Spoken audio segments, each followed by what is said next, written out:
I 36F and married to the love of my life 36FK. We met when we were 17, she was out and proud whilst I was still in the closet, so we didn't start dating until I came out at 21.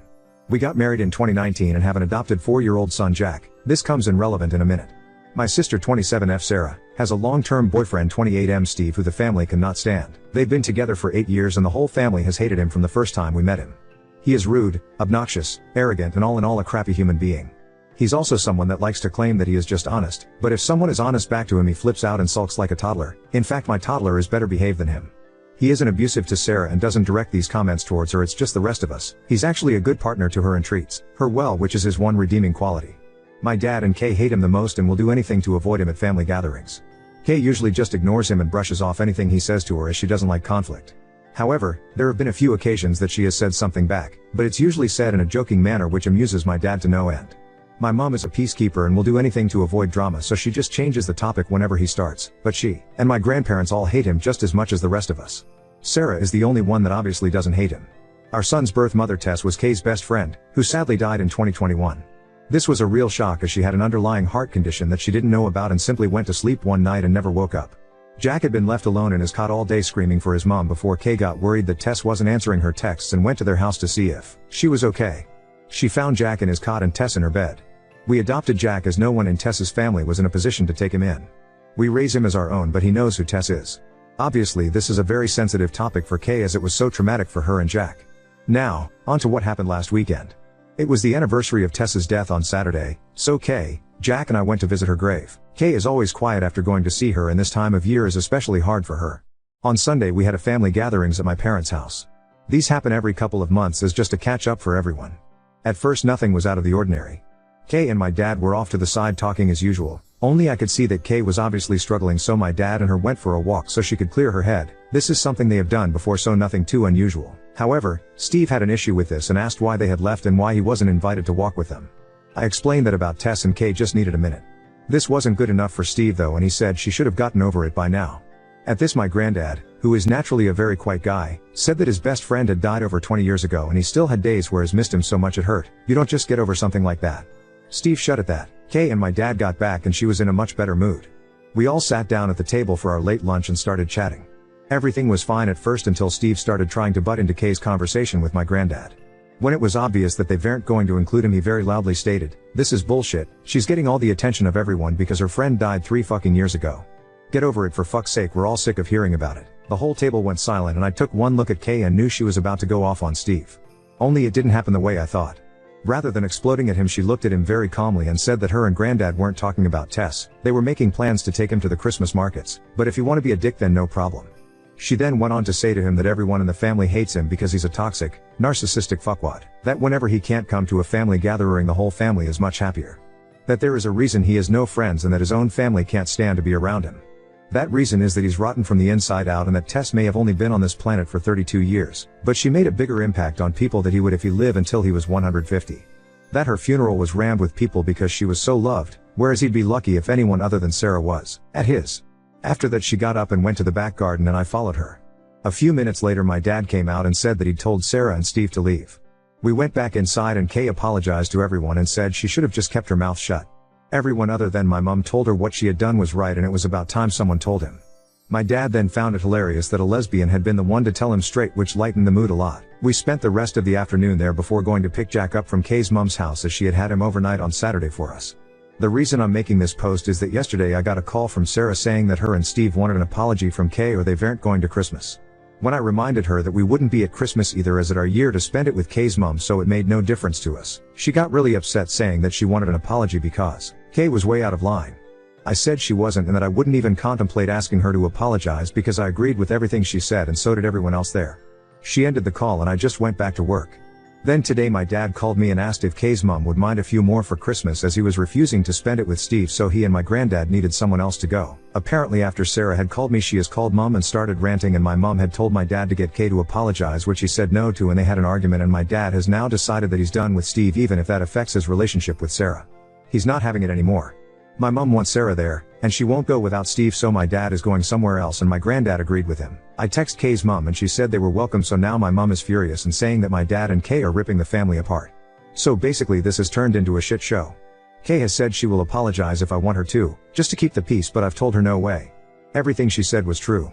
I just don't know where to go from here, and the people in my life all hate Steve that much that Kay could have physically attacked him and they would all still think she is in the right. So, that's why I'm asking internet strangers who might have had to deal with difficult family members. What can we do to get into a place where we can be around each other amicably? I'm struggling to see a way right now. Wow, didn't realize how long this got until I went to post it. Sorry about that. Update 1. First thing was that I spoke to my grandparents on my mom's side. They were there when this all happened, but they're like my mom and just constantly try to keep the peace. That's where she gets it from. They were supposed to be spending Christmas with my mom this year but had changed their minds and decided to spend it with my uncle instead. They have made the decision to not be around Steve either as he causes too much drama. They asked if they could come and see us and Jack on the 23rd before they head off to my uncle's, which I happily agreed to. This really surprised me and it outright shocked my mom, as like I said they are the biggest take the high road type people I've ever met, but even they'd had enough. The next thing that happened was my dad called to let me know that Steve and Sarah had now decided that they want Kay to make a public apology in front of the whole family and admit she was lying and that the family loves Steve. He was laughing as he told me this and called them delusional, so any small chance of a superficial apology went out the window. The third thing that happened was Jack getting home from after school club with a recorder that I am sorely tempted to shove up the teacher's backside. So all in all it wasn't a great day. Through talking to people on here, I also realized that Steve has been trying to push Kay and I out of the family. Organizing trips that he knows we would be able to go on. We wouldn't have gone on them anyway, as a weekend away with him sounds worse than a paper cut to the eyeball, and him constantly trying to get my dad away from Kay whenever we are all together. I think this is because he is jealous of Kay and Dad's relationship, as they're very close and go on trips to classic car shows several times a year together, usually with my granddad as well. Anyway, things went quiet for a few days until the weekend. Our town has a big Christmas fair that runs from November through December, and we always go to it with Mom, Dad, Granddad, Kay's mom. We decided to cheer my mom up a bit to go on Sunday and then out for dinner after. My mom was told that if Sarah or Steve showed up then we would all leave, and she promised they wouldn't be there. Things were a bit awkward at first, but settled after a while. At one point Jack got my mom and dad to take him on the giant snow slide, and as my mom walked back over to us she had tears in her eyes. I pulled her to one side to see what was going on, and she said that whilst waiting in line, Jack had said he was happy Uncle Steve wasn't here. When my mom asked why, he said that Uncle Steve was a bad man. My mom tried to say that he wasn't, but in typical stubborn 4-year-old fashion, he had argued and said he learnt in school that people who say mean things all the time are bad people, and Uncle Steve said mean things all the time, so he was a bad man and that he didn't like him. There had been a case of bullying in his class a few weeks ago, and the teacher had done a lesson on how wrong bullying is, so I think that's where this came from. This finally broke through to my mom. If even a 4-year-old can see what a horrible prick the man is, then she had to as well. She said that she felt stuck because she hated Steve and agreed with everything that Kay has said, but she loves Sarah and doesn't want to isolate her. I told her I would always be there for her, but I wasn't putting myself, Jack or Kay through being around Steve again, and she needed to think about what she wants. Not what I want or Dad or Kay or Jack or her parents or Sarah or Steve, but what she wants. She went quiet and then said that Kay's mom had told her she was welcome at hers for Christmas if she wanted to, and that she could decide it on Christmas Day if she wanted. Kay's mom would save her a plate. We went back to the group, and a little while later I saw Mom and Kay's mom having a deep discussion whilst walking behind us. Neither will say what they talked about, but Mom seemed a bit happier after their talk. They have also been talking since, as yesterday my mom told me that she will be coming to Kay's mom's for Christmas, and they've been talking about going shopping together next week. When Mom told Sarah after calling me, Sarah predictably lost her mind and said that Mom was choosing us over her. My mom told her she was choosing to have a good Christmas rather than being belittled and made miserable all for the sake of Steve and his so-called honesty. Sarah then called me and asked if I was happy that I'd won. She then did the unforgivable and used a few homophobic slurs towards me and Kay and called Jack the bastard of a whore. I ended the call, blocked her everywhere, and then let my family know what had happened and that I never wanted to speak to her again. They're all as appalled as I am, and my Ganny, Mom's mom, called Sarah and apparently told her she was dead to her as she won't have a bigot in the family. Sarah has been trying to reach out to apologize because she knows she has stepped over the unforgivable line, but I've just kept blocking the fake accounts that she's making on IG. Steve tried reaching out to my dad after this, and when he eventually answered, Steve tried to say that Sarah was just angry and didn't mean it. According to Mom, Dad ended up giving him a verbal lashing and told him that he was the worst thing that had ever happened to Sarah and our family. My dad has told Sarah he is disgusted with her, but will be there for her if she leaves Steve. Until then, good luck. Mom has gone low contact as well, but wants to keep the door open so that Sarah isn't completely isolated. I had a few people saying that Steve may be abusive towards Sarah, but I really don't think he is. He usually acts like a dick when the attention isn't on him. He knows that when he says dickish things then all the attention is on him and he revels in it. After Sarah's outburst, I just think that they're both toxic and feed off each other's toxicity. She lets him get away with the things he says because she gets pleasure out of watching us all bite our tongues and keep quiet. So, Mom's angry, Dad's angry, Our 3 grandparents are angry, extended family are angry, and Kay is being my rock, but I can tell she's really angry about what she said towards Jack. I'm just sad and done with it all. At least now I know what she really thinks about Jack, Kay and myself, so there's that. Not the prefect update, but we move on. It will be nice this Christmas to have both sides of the family together for the first time and not have to worry about Steve being a dick, but I'm sad that is how my relationship with my sister has ended. I'm trying to get into the Christmas spirit, but it's a tough one right now. The only things that make me smile are Kay and Jack being goofy idiots to cheer me up. However, the recorder can go to hell. I curse whoever invented the thing, like seriously, fuck you.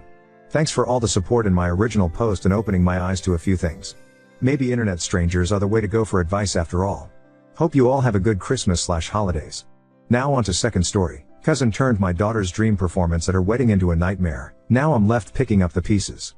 My cousin Dana, not real name, had her wedding 2 weeks ago, and she asked if my daughter could perform at her reception. My daughter, Jane, also fake name, has practiced Silk/Lyra for the past few years at a nearby circus studio, and she's also performed with Slash through the studio at small gigs. She hopes to continue into adulthood and become a professional teacher, but this recent incident has shaken her confidence. She has a private Instagram to document her progress/performances, and I only post certain performances on my Facebook. Her first gig with the studio and her first recital, to name a few, we're proud of. Some of our relatives saw her performances through my socials, and they watched her perform at her studio's Christmas recital when we hosted Christmas at our home a few years back, something that surprised her when they visited early to see her. I love how they coordinated that, and Jane said it was her loudest cheering section to date. Dana was one of the relatives who came up early to see her Christmas recital, and she's always been super supportive. She asked me if Jane would be willing to perform at the reception, and I asked on her behalf. Jane was honored and excited when I did, and we already had a portable rig for her too, though we ended up renting a taller one from her studio. Dana got the idea from a YouTube video featuring an aerialist who performed at a wedding reception, and she showed us while requesting white silks and a white outfit. We scoped out the venue and purchased white silks along with a white costume that Dana approved of, and Jane was really excited throughout. Jane even worked on choreography to a song that Dana requested, and she put a lot of time into it, even asking one of her coaches to help her with it. Dana insisted on paying her for the gig despite Jane not expecting to be paid, and she paid her a few hundred. However, Dana's had a change of heart. Jane received a standing ovation after her performance that surprised her, but we didn't know anything was wrong until Dana went on Facebook a few days later. Dana said she didn't approve of the outfit Jane wore and that she specifically told her to not wear white. She also said my husband and I pressured her to have Jane perform and that the performance gave off an unclassy vibe, lies that my husband and I couldn't believe. We sent Dana numerous costume links, and we purchased the one she liked. There was also nothing wrong with Jane's performance. Dana was one of the people cheering afterward.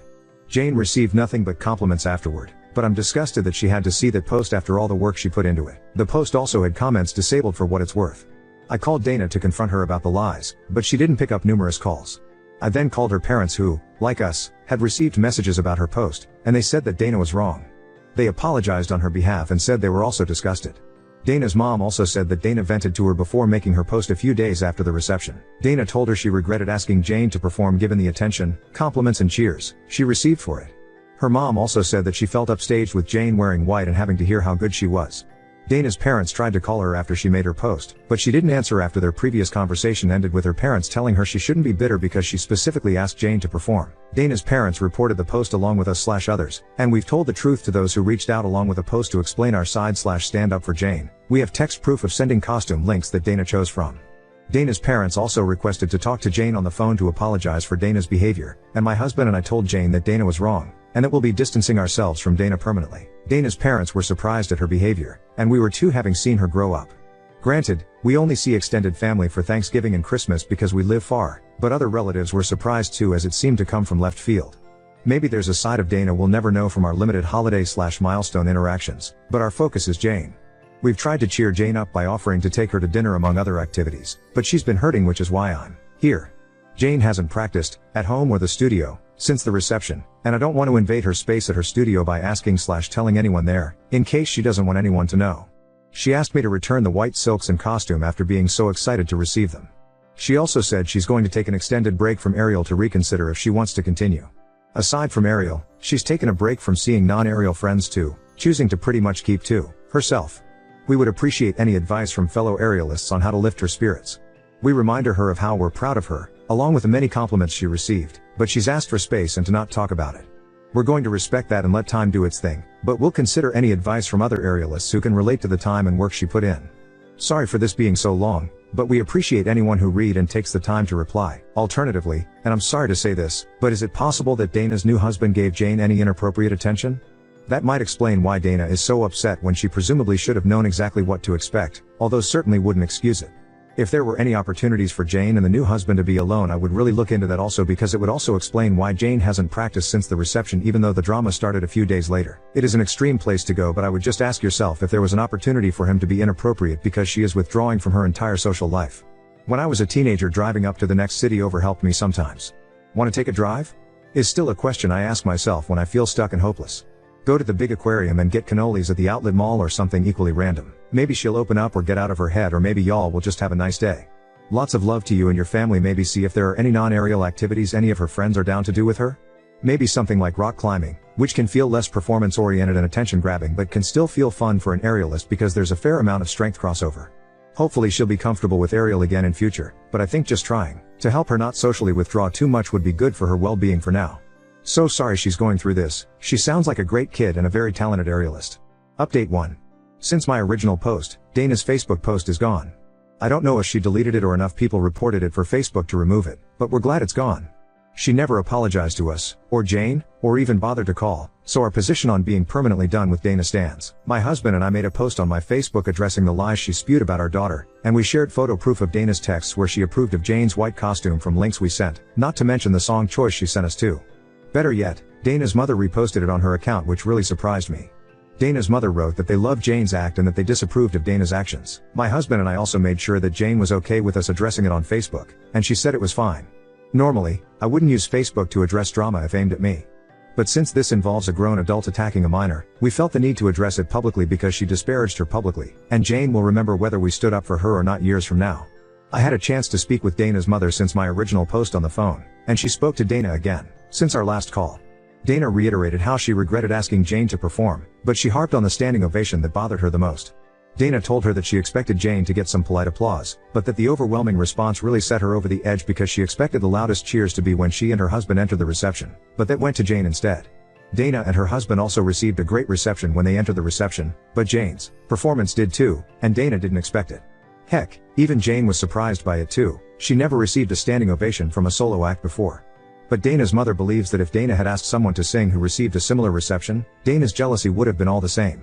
Someone suggested seeing if Jane would be interested in speaking to a therapist given how hurtful Dana's comments could be for a teen, and Jane said she's open to it so long as it isn't a counselor at school because, as of now, she doesn't want anyone at school or her studio to know about the incident, and she vaguely told the coach who helped her choreograph that it went fine.